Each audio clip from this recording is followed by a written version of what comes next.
Buenos días, señores estudiantes. Procedo a realizar el siguiente microvideo con la finalidad de que les sirva dentro del campo académico, dentro de esta materia de Derecho Penal 1 de la modalidad a distancia de la titulación de abogacía. Este microvideo guarda relación con el tema El iter criminis o camino del delito. Para ello, empiezo realizando un concepto de qué es el iter criminis. El iter criminis, o también conocido como camino del delito, nos permite desentrañar la complejidad del hecho delictivo, en todas las fases y en las diversas etapas que atraviesa, hasta llegar a su consumación e incluso hasta los actos posteriores que podrían realizarse con sus repercusiones legales. En términos sencillos podríamos decir que el iter criminis es ese camino que realiza el sujeto activo del delito con la finalidad de llegar a la consumación de un hecho delictivo. El iter criminis tiene algunas fases, entre ellas están la ideación, la preparación, la ejecución y los actos posteriores a la ejecución. La ideación es aquella idea remota que tiene el sujeto activo de cometer una infracción, llámese esta delito o una contravención. La preparación, en cambio, se refiere a aquellos actos de distinta naturaleza que le permitan cometer el delito. La ejecución es una manifestación externa de la idea de realizar un delito y los actos posteriores a la ejecución del mismo. Estas bases las procedo a detallar a continuación. El delito tiene tres fases, una interna, resoluciones y una fase externa. La fase interna, fundamentalmente realizada por las ideas interiores que tiene el sujeto activo de la infracción.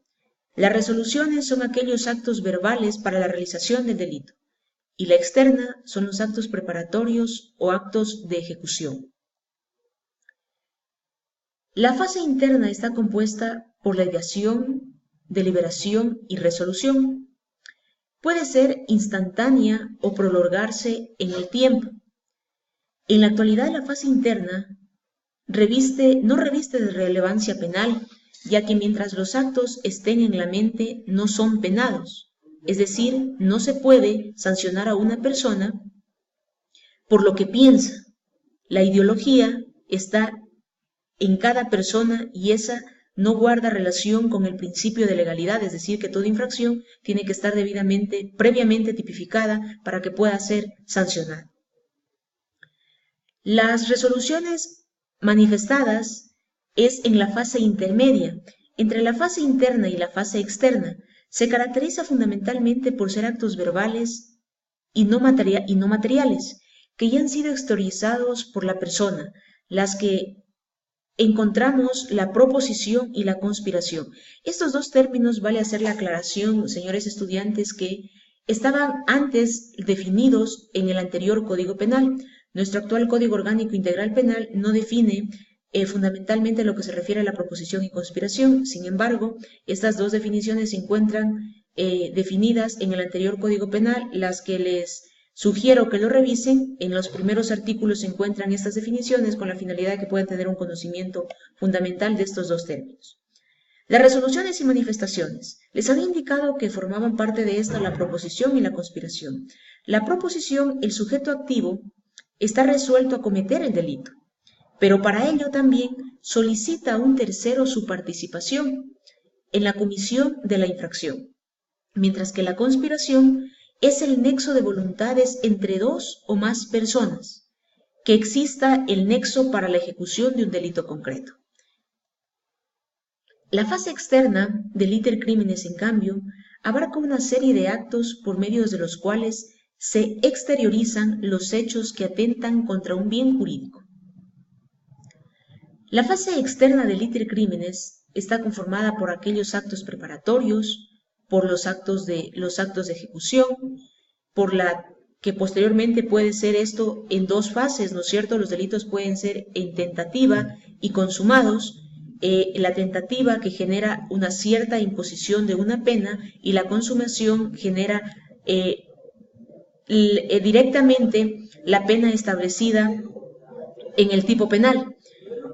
También podemos hablar aquí de un delito frustrado, de un delito imposible o posterior inclusive de un desistimiento, del delito consumado y del delito agotado. Estos actos preparatorios y actos de ejecución podemos indicar con precisión que son actos externos, materiales, que se deben diferenciar claramente en la práctica para establecer la sanción penal que les corresponde a cada persona que comete una infracción penal. Con el fin de distinguir entre actos de preparación y de ejecución, se plantean algunas alternativas, entre ellas, aquella que elimina la distinción entre la preparación y la ejecución.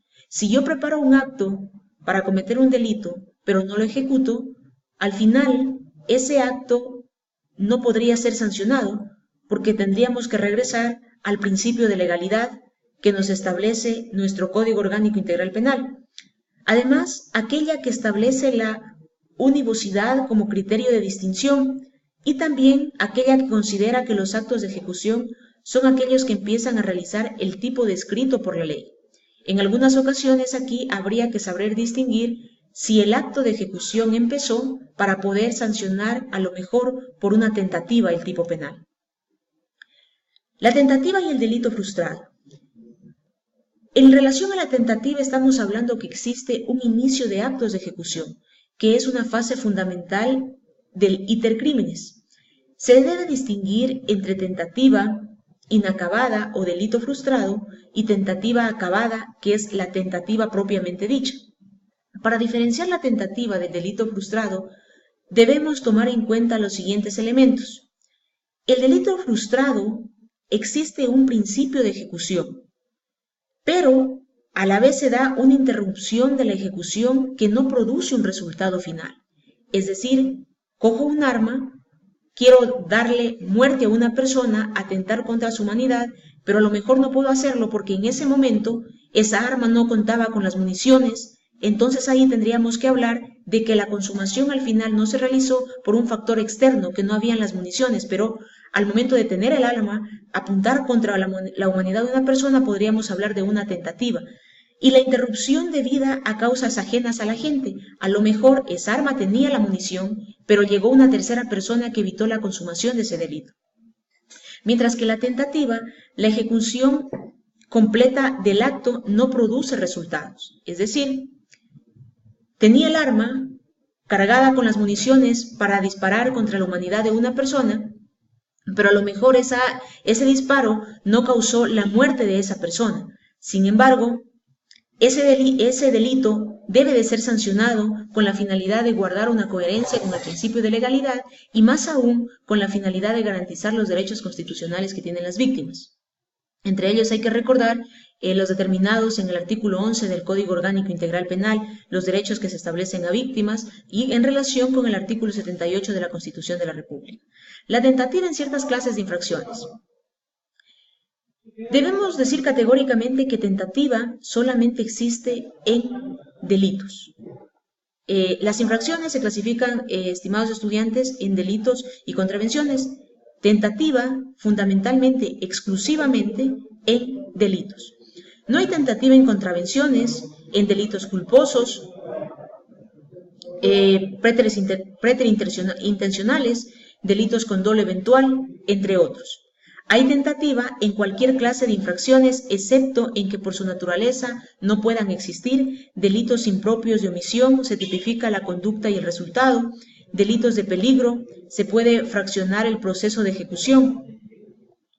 El delito imposible. Hablar del delito imposible se refiere cuando la acción puesta en marcha no permite llegar al resultado querido. Esta imposibilidad se refiere específicamente al resultado y no al proceso de ejecución. Doctrinariamente se citan algunos casos de delito imposible, cada uno con sus particularidades específicas. No existen medios idóneos, falta de objeto, autor no idóneo, agente provocador, etc. El desistimiento y el arrepentimiento eficaz. Frente a la tentativa y el delito frustrado, encontramos al desistimiento y el arrepentimiento eficaz, cada uno con sus condiciones específicas.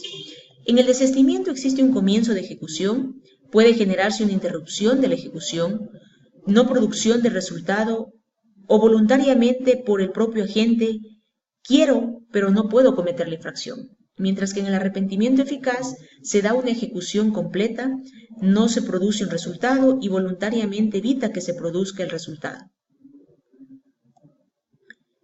El delito consumado. El delito consumado existe en dos formas, en su fase formal y material. Es la conducta del sujeto que se adecúe exactamente al tipo legal descrito por la ley, un principio de legalidad, un homicidio cuando el sujeto muere. Material, lesiona efectivamente el bien jurídico protegido. Un ejemplo, el robo al momento de la sustracción. La consumación de los delitos instantáneos y permanentes. Los delitos instantáneos, la consumación se produce en un momento breve, mientras que los delitos permanentes, la consumación dura todo el tiempo en que se prolongue la violación del bien jurídico protegido. En un delito instantáneo podemos decir un delito de homicidio, disparo contra la humanidad de una persona y fallece esa persona. Y en los delitos permanentes, a lo mejor, la consumación hemos dicho que dura toda la vida en el tiempo en que se prolongue la violación del bien jurídico protegido. Los delitos consumados con importancia jurídica. Existen, hablamos ahí de delitos conexos. Para agotar un delito se comete otro delito. Ahí hablamos también de circunstancias agravantes, que para completar la acción se realizan actos considerados legalmente como circunstancias agravantes, a lo mejor la alevosía, buscando a propósito el despoblado, buscando a propósito la noche, tener un aspecto de superioridad a lo mejor sobre la víctima, es decir, encontrarme a lo mejor con una arma y la víctima sin ninguna arma que pueda a lo mejor tratar de que exista, de poder defenderse. Además, estas se encuentran establecidas en la ley. Debemos indicar aquí que existen efectos posteriores al apoderamiento de una persona, por ejemplo, un secuestro extorsivo.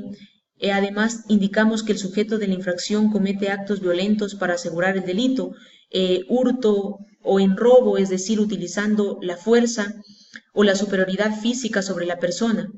En cambio, en el encubrimiento, el encubridor es un tercero y su situación es diferente a la del autor. Aquí hago una aclaración, estimados estudiantes. Hay que recordar que con el actual Código Orgánico Penal solamente existen grados de participación en cuanto a autoría y cómplices.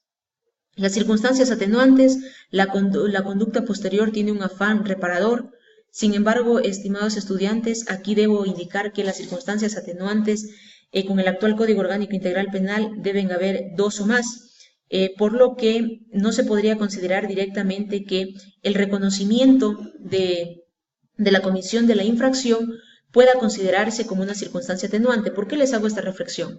En el procedimiento abreviado para la aplicación del mismo, forma parte como un requisito de la aplicación del procedimiento abreviado el reconocimiento del cometimiento de la infracción, por lo que no la podríamos considerar como una circunstancia atenuante para rebajar la pena que se aplique, porque el reconocimiento expreso de la comisión de la infracción lo que genera y lo que permite es la aplicación de uno de los requisitos que establece el artículo 635 del Código Orgánico Integral Penal.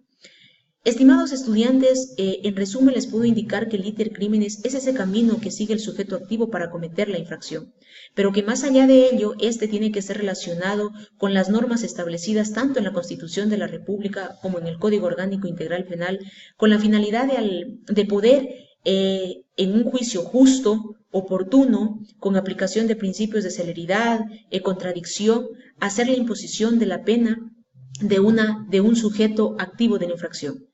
Estimados estudiantes, este ha sido el micro video relacionado al iter criminis. Espero que sea de su ayuda como un resumen dentro de este tema. Aprovecho la oportunidad para desearles unas felices fiestas navideñas en unidad de su familia y de sus seres queridos, deseándoles éxitos en este año 2017, que se cumplan sus metas académicas. Me despido de ustedes, saludos atentos y cordiales para cada uno de ustedes.